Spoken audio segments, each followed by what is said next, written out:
শরণাগত কিঙ্কর কল্পতরুং তরুধীকৃত ধীরবদন্নবরম বরদেন্দ্র গণার্চিত দিব্যপদং প্রণমামি সদা প্রভুপাদপদম প্রণমামি সদা প্রভুপাদপদম প্রণমামি সদা প্রভুপাদপদম শোকাস্পদাতীত প্রভাবরম্যং মূঢ়ৈরবেদং প্রণতাভিগম্যং নিত্যানুভূতাচ্যুত সদ্বিলাসং বন্দে প্রভুং গৌরকিশোর সঙ্গম।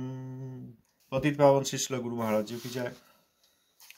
জগদ্গুরু পতিত পাবন শ্রী শিল ভক্তি সিদ্ধান্ত সরস্বতী গোস্বামী ঠাকুর শিল প্রভুপাদ জি কি জয়। প্রভুপাদ পার্ষদ দশমদস্তন আচার্য বৈষ্ণববৃন্দ কি জয়।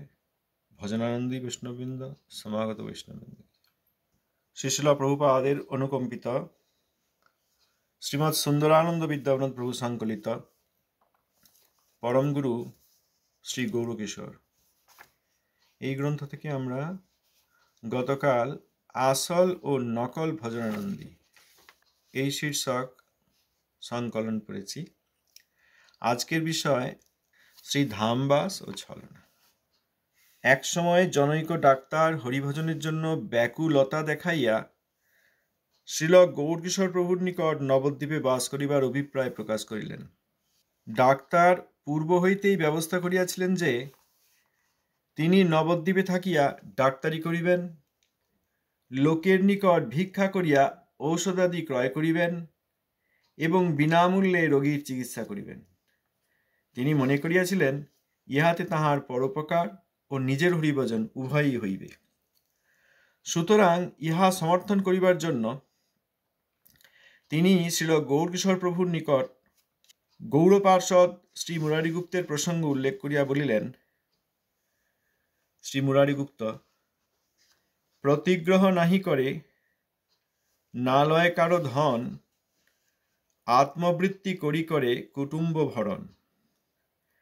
চিকিৎসা করেন যারে হইয়া সদয়, দেহরোগ ভবরোগ দুই তার ক্ষয়। শ্রী চৈতন্য চরিতামৃত আদি 10:50-51 শ্লোক। শ্রীল গৌরকিশোর উক্ত ডাক্তারের নবদ্বীপবাস ও হরিভজনের জন্য ব্যাকুলতার অভিনয়ের মধ্যে যে কপটতা আছে তাহা জানাইয়া দিলেন। শ্রীল গৌরকিশোর বলিলেন, মুরারিগুপ্ত মহাপ্রভুর নিত্য পার্ষদ ও নিত্য নবদ্বীপবাসী। নবদ্বীপবাসে ছলনা করিয়া তিনি প্রভুর ধামকে ভোগ করিবার কোনো আদর্শ প্রদর্শন করেন নাই। তিনি নবদ্বীপে কোনো ভজন মন্দির বা ঠাকুর মন্দিরের ব্যবসায় পাতিয়া কুটুম্ব ভরণ, নিজ উদর ভরণ বা হরিভজনের ছলনার আদর্শ প্রদর্শন করেন নাই। তিনি প্রতিগ্রহ করেন নাই বা কাহারও ধন গ্রহণ করেন নাই।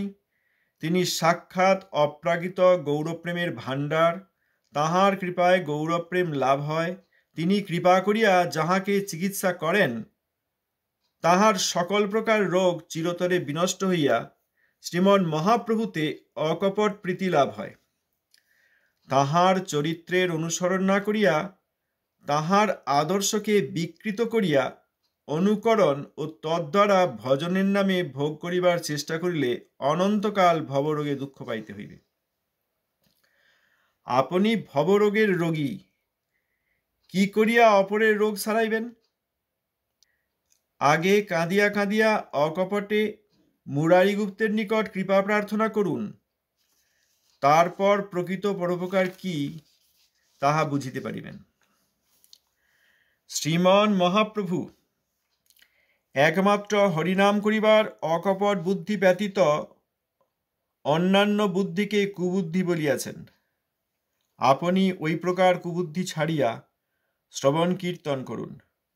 হরিভজন করিতে করিতে কাহারও যদি ওই প্রকার অন্নাভিলাষ আসে, তাহা হইলে তাহার সর্বনাশ হয় এবং সে ব্যক্তি হরিনামের সেবা হইতে বঞ্চিত হইয়া যায়। বিনামূল্যে রোগীর চিকিৎসা করিবার, জড় প্রতিষ্ঠা সংগ্রহ ও চিন্ময় নবদ্বীপে বাস, এই দুইটি একসঙ্গে হয় না। কর্মী কখনো চিন্ময় নবদ্বীপে বাস করিতে পারে না। তখন উক্ত ডাক্তারবাবু বাবাজি মহারাজকে অর্থাৎ শ্রী গৌরকিশোর প্রভুকে জিজ্ঞাসা করিলেন, তবে আমার কি কর্তব্য? বাবাজি মহারাজ বলিলেন, আপনি যদি সত্য সত্যই নবদ্বীপে বাস করিতে চাহেন তবে ওই সকল সম্বন্ধ সর্বতোভাবে বর্জন করুন। আপনি বিনামূল্যে চিকিৎসা করিয়া বিষয়ী লোকের বিষয় চেষ্টার আনুকূল্য করিবার যে বিচার করিয়াছেন, সেই কুবিচার পরিত্যাগ করুন। যাহারা বাস্তবিক হরিভজন করেন, একমাত্র তাহাদের হরিভজনের আনুকূল্য ব্যতীত অন্য যে কোনো প্রকারের সেবা বা ধর্ম সমস্তই ঘোর বন্ধনের কারণ হইয়া থাকে। আপনি যেরূপ ধামবাস করিতে চাহিয়াছেন, সেরূপ বাস অপেক্ষা আপনার দেশে গিয়া হরিনাম করিলে আপনি বাঁচিতে পারিবেন। যদি বাঁচিতে চাহেন তবে তাহাই করুন, কপটতার সহিত ধামবাসের ছলনা করিবেন না। আরেকটি উদাহরণ আছে, দ্বিতীয় একটি উদাহরণ আছে। প্রথম উদাহরণটি আমরা আজকে বুঝি। আমাদের হরিভজনের কি নীতি আর কি আদর্শ এইটা জানা নেই। হরিভক্তির প্রকৃত হরিভজনের কি নীতি কি আদর্শ এইটা আমরা জানি না। ওই জন্য যে কোনো জায়গায় আমরা আত্মসমর্পণ করে ফেলি। যে কোনো কিছু দেখি আমরা খুব আপ্লুত হয়ে যাই, খুব অবাক হয়ে যাই, খুব প্রশংসা করি। শ্রী ধামবাস ও ছলনা এই শীর্ষ সংকলনে শ্রীল প্রভুপাদের কাছ থেকে শ্রীল বাবাজি মহারাজ সম্বন্ধে প্রভুপাদেরই অতি প্রিয় শিষ্য শ্রীমৎ সুন্দরানন্দ বিদ্যাপতি প্রভু যা লিখেছেন। এক সময় একজন ডাক্তার হরিভজনের জন্য ব্যাকুলতা দেখিয়ে, খুব ব্যাকুল, আমি হরিভজন করতে চাই, আমি ধামবাস করতে চাই, খুব আগ্রহ, এই দেখিয়ে শ্রীল বাবাজি মহারাজের নিকট এসে নবদ্বীপ ধামে বাস করার তার ইচ্ছা এইটা জানালেন। বাবাজি মহারাজ, আমি ধামে বাস করতে চাই।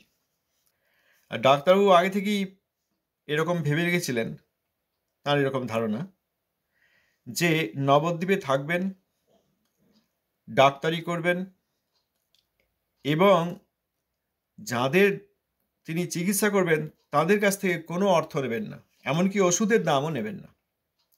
তাহলে ওষুধ কি করে দেবেন? নিজেরই বা চলবে কি করে? তিনি ভিক্ষা করবেন। তিনি ভিক্ষা করবেন, ভিক্ষা করে ওষুধের খরচ ইত্যাদি জোগাড় করবেন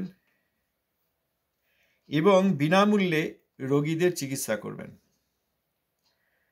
তিনি মনে করেছিলেন এতে দুটি কাজ হবে, একটা হচ্ছে পরোপকার হবে, আর একটা হচ্ছে নিজের ভজন। কারণ তিনি তো নবদ্বীপে বাস করবেন, আর ডাক্তারি বিদ্যার দ্বারা অপরের রোগের চিকিৎসার দ্বারা উপার্জনও করবেন না। লোকের উপকার হবে, নিজেরও ধামবাস হবে, অতএব পরোপকার হবে এবং নিজেরও হরিভজন, দুটোই হবে। সুতরাং তিনি ভেবেছিলেন আমি বাবাজি মহারাজের কাছে সমর্থন পাবো, যাতে সমর্থন পান সেই জন্য তিনি বাবাজি মহারাজের কাছে এই কথা এসে বললেন। এবং তার পড়াশোনা আছে, শিক্ষিত ব্যক্তিত্ব। তিনি কিন্তু এই শ্রী চৈতন্য চরিতামৃতে শ্রী মুরারিগুপ্ত সম্বন্ধে যে শ্লোক আছে সেইটি উল্লেখ করে বাবাজি মহারাজকে বললেন। শ্লোকটি বললেন যে মুরারিগুপ্ত তিনি প্রতিগ্রহ করেন না, কারো ধন গ্রহণ করেন না, আত্মবৃত্তি করে কুটুম্ব ভরণ করেন, চিকিৎসা করেন, যার প্রতি সদয় হয়ে চিকিৎসা করেন তার দেহরোগ ভবরোগ দুইয়েরই ক্ষয় হয়।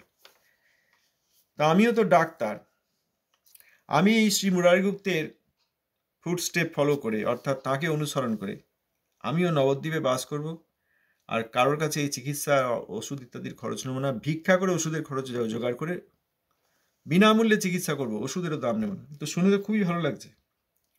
এরকম যদি আমরা আজকাল দেখতে পাই অবাক হয়ে যাবো যে এই ডাক্তারবাবু জানেন, ইনি চিকিৎসা করেন, ওষুধের দাম নেন না, ফিজ নেন না, ফিজ তো দূরের কথা, এমনকি ওষুধও বিনামূল্যে দেন। তা জিজ্ঞেস করে তা ওষুধ পান কোথা থেকে? তিনি ভিক্ষা করে নিয়ে আসেন, ভিক্ষা করে অর্থাদি সংগ্রহ করেন, লোকের কাছে ভিক্ষা নেন, সেই ভিক্ষার অর্থে তিনি ওষুধ কিনে রাখেন, সেই ওষুধ রোগীকে দেন। তো খুবই ভালো কথা, খুব ভালো কথা নয়? দাতব্য চিকিৎসালয়, আজকাল দাতব্য চিকিৎসালয় পাওয়া যায় ফ্রি ট্রিটমেন্টের জন্যে। প্রভুপাদের সময় এইসব শুনিনি কিন্তু কোনোদিন। আমার গুরু মহারাজ ডাক্তারি পরীক্ষা দিয়েই চলে এসেছিলেন, রেজাল্ট পরে বেরোবে, ডাক্তারি পরীক্ষা কমপ্লিট করেই চলে এসেছিলেন প্রভুপাদের শ্রীচরণে। প্রভুপাদ, আমি আপনার কাছে আশ্রয় চাই। প্রভুপাদের কাছে আশ্রয় পেলেন আমার গুরু মহারাজ, তখন 26-27 বছর বয়স। প্রভুপাদ জিজ্ঞেস করলেন, ডাক্তারবাবু, আপনাকে তো এখন দীক্ষা দিলাম, আপনি এখন কি করবেন? তা গুরু মহারাজ কিন্তু বললেন, প্রভু, আপনি যা আদেশ করবেন আমি তাই করব। প্রভুপাদ তখন বললেন, এই ধামে এখানে এখন অনেক ভক্ত এসছেন, তখন শ্রী চৈতন্য মঠ প্রতিষ্ঠিত হয়েছেন, আর শিবাসঙ্গন, যোগপীঠ ইত্যাদি, আর বিশেষ কিছু তখন ছিল না।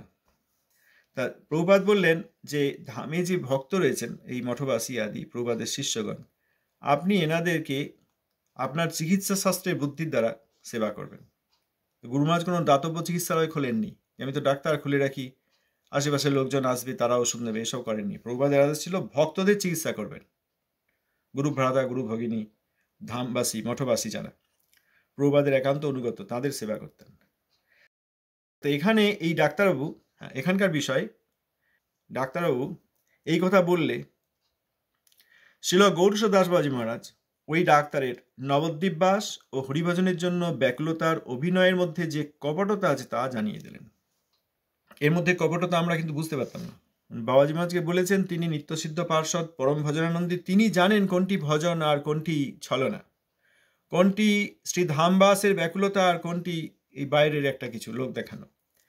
তা বাবাজি মহারাজ এখানে বললেন যে মুরারিগুপ্ত মহাপ্রভুর নিত্য পার্ষদ ও নিত্য ধামবাসী, নিত্য নবদ্বীপবাসী, নিত্য পার্ষদ, নিত্য নবদ্বীপবাসী।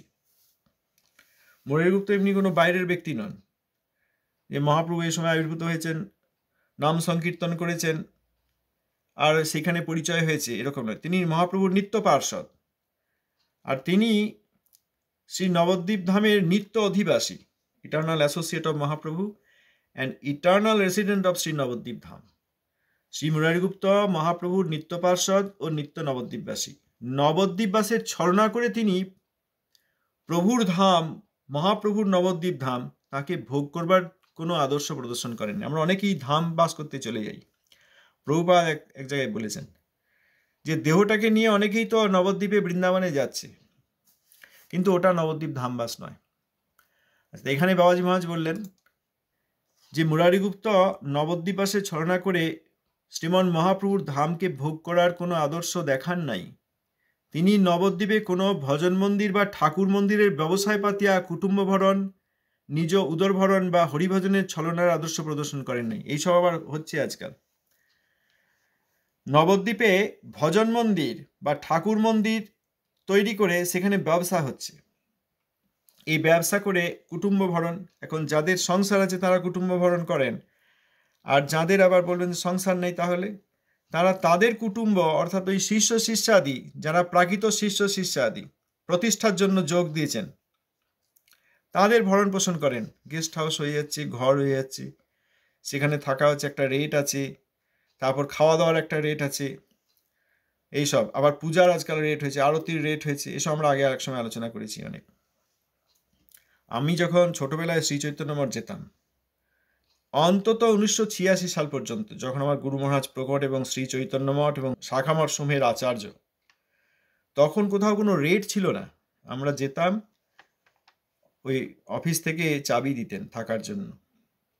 কখনো কোনো ভক্তকে, কোনো ব্যক্তি যারা এসেছেন, এমনকি দর্শনার্থী, তাদেরকেও বলেননি যে প্রতি রাতে এত টাকা লাগবে। আসতেন, যাদের সঙ্গে পরিচয় আছে, যারা মঠের শিষ্য আদি, তাদেরকে তো চেনেন, আর যাদের সঙ্গে পরিচয় নেই কিন্তু ধাম দর্শন করতে এসছেন আগ্রহ ভরে, তাদেরকেও কোনো রেট বলতেন না যে এত টাকা লাগবে, রাত্রে থাকুন। পরিচয় নিয়ে তাদেরকে এই চাবি দিতেন। চাবিটি নিয়ে তারা ঘরে থাকতেন, সময়ে প্রসাদ পেতেন, আরতি আদি দর্শন করতেন, শ্রী ধাম দর্শন করতেন, যোগপীঠ শিবাসঙ্গন যেতেন। আর সেখানে শুদ্ধ ভক্তগণ ছিলেন, প্রভুপাদের শিষ্যগণ অনেকে ছিলেন সেই সময়।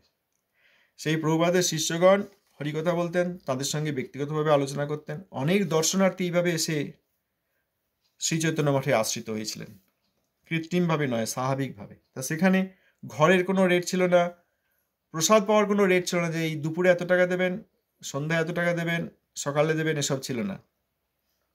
কোনো কিছুই বিক্রয় হতো না। ওখানে গ্রন্থ আর আলোক বিভাগ অর্থাৎ ফটো, আলোকচিত্র অর্থাৎ এই আলেখ্য, গ্রন্থ এবং আলেখ্য ছাড়া অন্য কিছু পাওয়া যেত না, এবং কোনো কিছুই বিক্রি হতো না। কোনো প্রসাদ বিক্রি হতে দেখিনি। যেগুলো শাক খাতে আমি দেখেছি সেইগুলো বলছি। শাক খাতে দেখি, শোনার কথা নেই, শাক খাতে আমি গেছি, খেলাধুলো করতাম, ছোট ছোট ব্রহ্মচারীরা ছিলেন। একটা সময় ছিল 7টা বন্ধু ছিল, সেই 7টা ব্রহ্মচারীর নাম নিয়ে একটা গানও বানিয়েছিলাম, এত সব ভাব ভালোবাসা হয়েছিল। যাই হোক, তা সেই সময়ে কোনো কিছুই বিক্রয় হতো না, প্রসাদ বিক্রয় হতো না, দুপুরের প্রসাদ বিক্রয় হতো না, থাকার ঘর বিরলা আর লোহিয়া ছাড়া আর জায়গা ছিল না।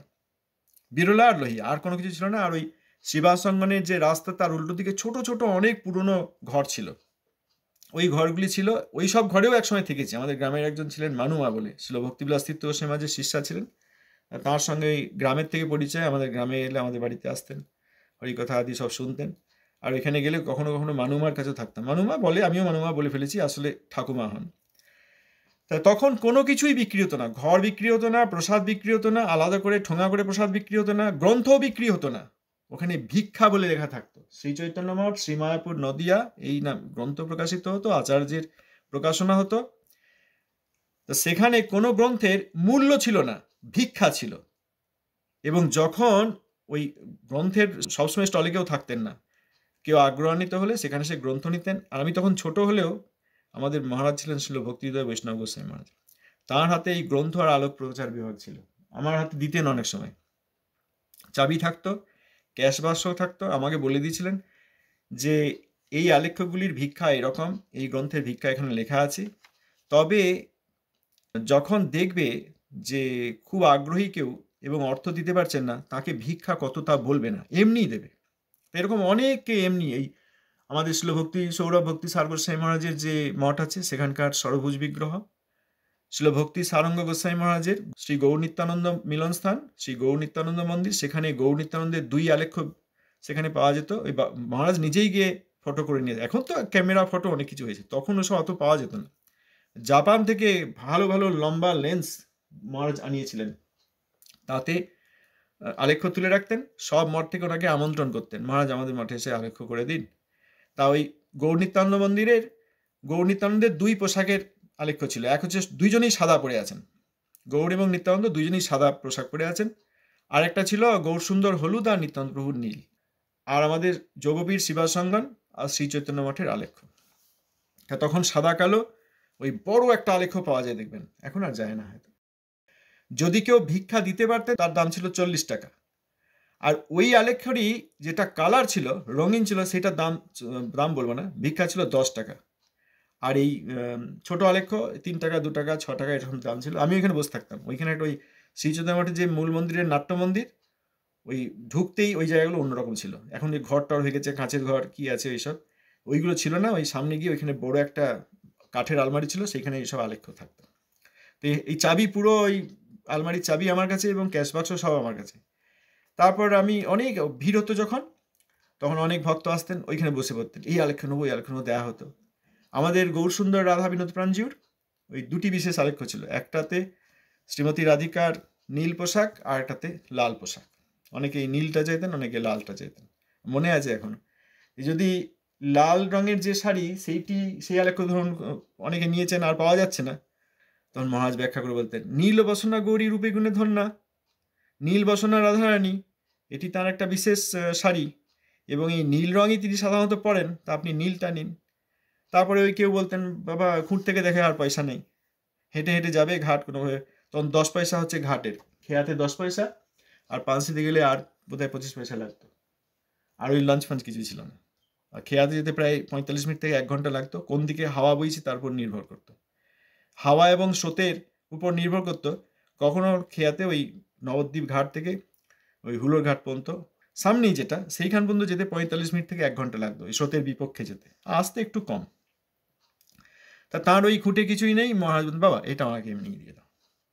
এইরকম ভিক্ষা থাকলেও সেগুলি মূল্য হিসেবে ধার্য করা হতো না, এবং বিনামূল্যেই যারা পারছেন তারা দিচ্ছেন, না পারছেন না। অতএব থাকা, প্রসাদ পাওয়া, অন্যান্য সেবা, এবং এই আলেখ্য আর গ্রন্থ, এই তখন এই সরস্বতী ঠাকুরের প্লাস্টিকের মূর্তিও পাওয়া যেত না, আর এখন যা সব পাওয়া যাচ্ছে, এরকম কোনো দোকান ছিল না। দোকান, তাহলে এখানে বাবাজি মহারাজ কেন বললাম কথা, এইগুলি সবই ভক্তি বিরোধী ভাব। প্রভুপাদ যদি সাক্ষাৎ প্রকট থাকতেন আর দেখতেন যে প্লাস্টিকের সরস্বতী ঠাকুরের একটা মূর্তির মতো বিক্রি হচ্ছে, এরকম প্রভুপাদের সময় হতে পারত? যেখানে দেবদেবীর উপাসনা নিষেধ করা আছে। আমরা শ্রীল ভক্তিবিনোদ ঠাকুর মহাশয়ের শ্রী হরিনাম চিন্তামণি থেকে পড়লাম দেবান্তরের স্বাতন্ত্র বুদ্ধি। আবার শ্রীল নরোত্তম দাস ঠাকুর মহাশয় বলেছেন যে না পুজিব দেবী দেবা। আবার শ্রীল ভক্তিবিনোদ ঠাকুর মহাশয়ের শ্রী ভজন রস এখানে আছে, প্রতিদিন হয়তো পড়ছেন আজকাল অনেকে, যে এই বড় বাঘের আলিঙ্গন বা অগ্নিতে আমি ঝাঁপ দিয়ে মরব বা পিঞ্জরেতে বদ্ধ হই, অর্থাৎ জেলে আমি ইমপ্রিজেন্ট হয়ে থাকব, কিন্তু অন্য দেবদেবীর পূজা করেন যারা, তাদের সঙ্গ করব না। তাহলে এখন এইসব প্লাস্টিকের দেবদেবীর মূর্তি বিক্রি হয় কি করে? শ্রী চৈতন্য মঠ থেকে। যেখানে শ্রী চৈতন্য মঠের ভজনানন্দী অধিবাসীগণ জগতের লোক এলে তারা বহুদিন পর গৃহে ফিরে এসছেন এই ধারণায় তাদেরকে ভগবত ভক্তির কথা, শুদ্ধ ভক্তির কথা বলবেন, সেইখানে দেবদেবী বিক্রি করেন কি করে? এখানে বাবাজি মহারাজ বলছেন যে মুরারিগুপ্ত নবদ্বীপে কোনো ভজন মন্দির বা ঠাকুর মন্দিরের ব্যবসায় পাতিয়া কুটুম্ব ভরণ, নিজ উদর ভরণ বা হরিভজনের ছলনার আদর্শ প্রদর্শন করেন নাই।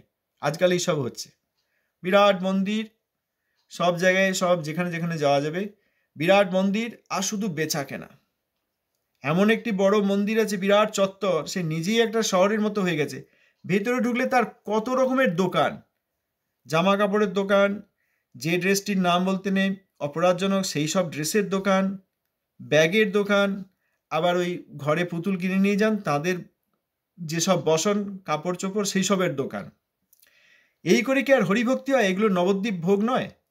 নবদ্বীপে আসবেন, মহাপ্রভুর আবির্ভাব স্থান, শ্রীমন মহাপ্রভুর লীলাস্থানাদি দেখবেন যারা আগ্রহী, আর তাদেরকে আমরা ব্যবসায় যুক্ত করে দিচ্ছি, আর সেই ব্যবসার টানে আবার অনেকে আসছেন। এগুলি মন্দিরই নয়। বাবাজি মহারাজ থাকলে এগুলো স্বীকার করতেন নাকি?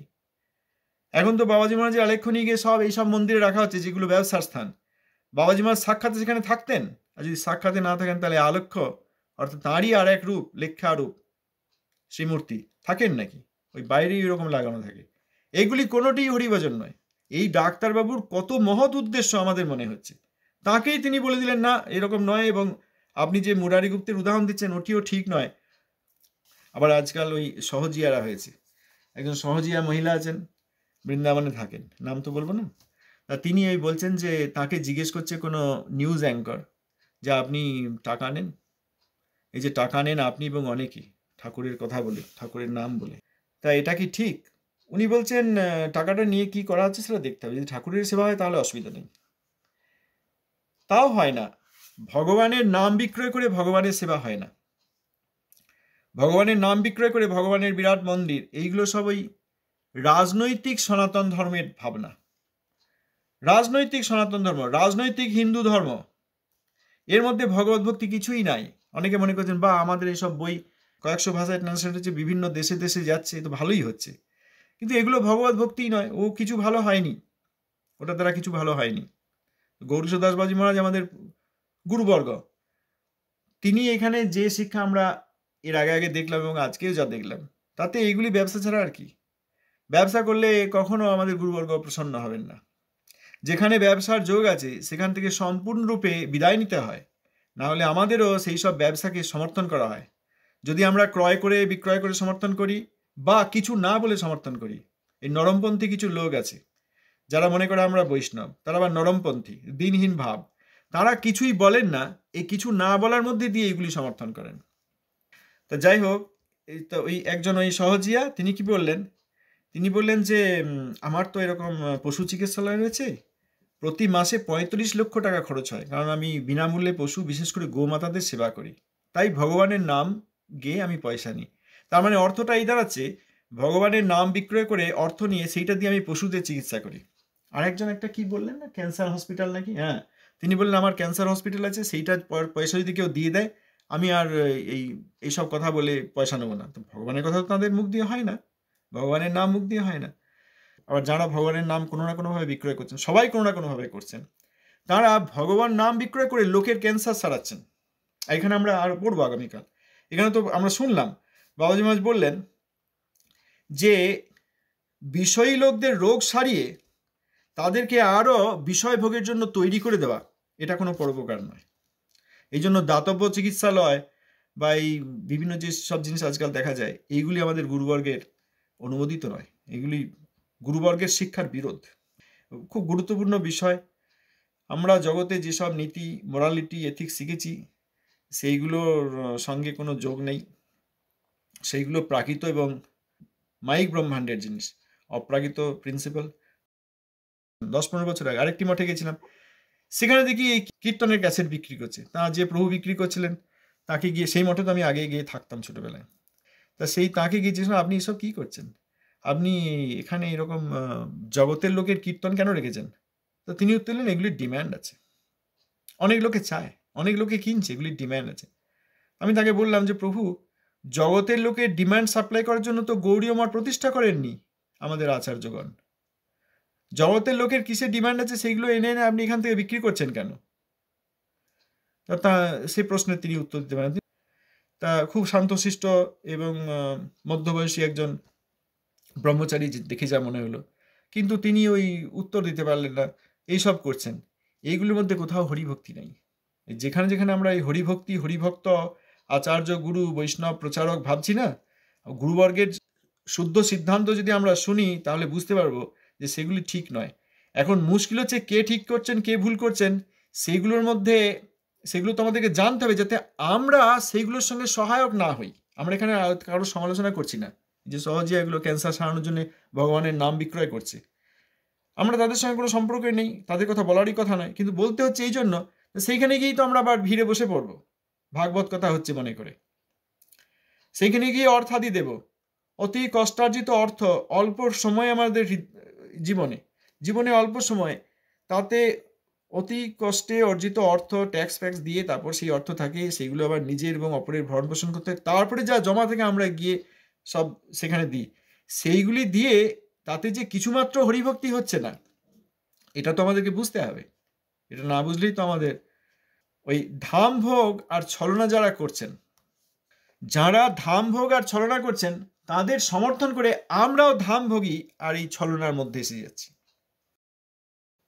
ধাম ভোগ এবং ধামবাসের ছলনা, হরিভজনের ছলনা ইত্যাদি করছেন যারা, তাদের আনুকূল্য করে অর্থের দ্বারা, সম্মানের দ্বারা, প্রণামের দ্বারা, দীক্ষাদি নিয়ে সমর্থন করে তাদের এই ধামভোগ এবং ছলনার প্রতিবাদ না করে আমরা তাদের সমর্থন করছি। তো হরিভজনের ছলনা, প্রকৃত গুরু নন কিন্তু তার শিষ্য সংগ্রহের ছলনা, মন্ত্র ব্যবসায়ের ছলনা, এইগুলোকে আমরা সমর্থন করছি। এই জন্য এইসব প্রিন্সিপালস, এইসব নীতি, শুদ্ধ ভক্তির নীতি আমাদের জানা খুব প্রয়োজন, খুব প্রয়োজন। এই জন্য আমরা এইসব কথা পড়ছি। শ্রীল প্রভুপাদের হরিকথামৃত 2য় প্রবাহ 64 পৃষ্ঠায় আছে, মানে পূর্ব সংস্করণে শ্রী হরিকথামৃতে বলেছেন, কৃষ্ণ ভক্তের পূজা ছেড়ে ব্রজবাস প্রভৃতি ছলনা, দেহটা লয়ে গিয়ে কৃষ্ণকে ভোগ করবার চেষ্টা। কত পাপী লোক তো বৃন্দাবনে নবদ্বীপে একত্র হয়েছে, তারা ইন্দ্রিয় তর্পণের খাতিরে শুদ্ধ বৈষ্ণবের কোনো কথা বুঝতে না পেরে কেবল তাঁদের চরণে অপরাধী করছে। কৃষ্ণ ভক্তের পূজাকারীর প্রতি শ্রী চৈতন্যদেব ও গোস্বামীগণের কৃপা হয়। কৃষ্ণ ভক্তের পূজাকারী, কৃষ্ণ ভক্তের পূজা যারা করেন, আর আমরা এখানে ধামবাসের ছলনা অর্থাৎ ধাম ভোগ করছেন তাদেরকে গিয়ে আনুকূল্য করছি, সমর্থন করছি না। কিছু না বললেও একটা সমর্থন হচ্ছে, যারা আমরা বলছি না, চুপ করে থাকছি, তারা একটা সমর্থন করছি। এটা একটা নরমপন্থী ভাব। নরমপন্থী চরমপন্থী যেমন জগতে রয়েছে, এখানে ওই জগতের এইগুলির প্রয়োগ হচ্ছে। নরমপন্থী হয়ে আমরা তাদের কিছু বলছি না, দিনহীন হয়ে থাকছি, বলতে নেই না, উনি এই ত্রিদণ্ডী, উনি ওই আচার্য, উনি প্রচারক, উনি 70 বছরের 40 বছরের মঠবাসী, এই করে তাদের প্রতি আমরা নীরব থাকছি, কিন্তু তাদের ধাম ভোগকে আমরা সমর্থন করছি। ভগবানের ধাম নীলাশক্তি, সেই শক্তিকে ভোগ করার চেষ্টা। এবার কি হলো ভগবানের ধামে? তাহলে ভগবানের ধামে কেন যাচ্ছেন?